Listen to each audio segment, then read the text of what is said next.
solusinya kita berikan langkah-langkah konkretnya.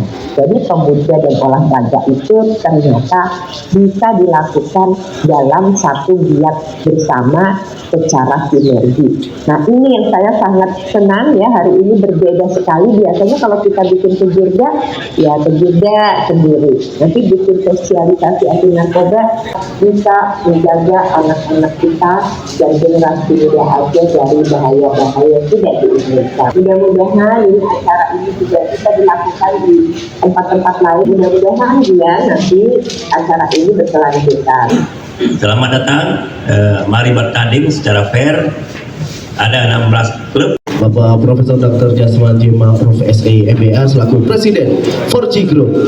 Baik, dan mungkin singkat saja, kami dari BNN tentu sangat sepakat bahwa olahraga menjadi salah satu media bagaimana orang bisa menjauhi narkoba. Dari kegiatan ini. Oke, memang hari ini kan sengaja dibuat acara ini dalam rangka untuk bagaimana kita selalu berupaya meningkatkan semangat berolahraga di kalangan masyarakat.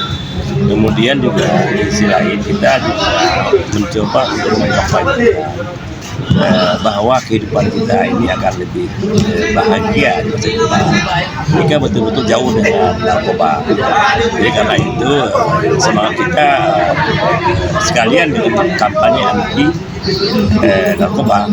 Jadi berolahraga dengan menyenangkan dan meninggalkan hal-hal yang negatif.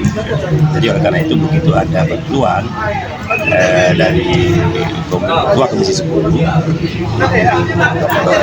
FIFA, maka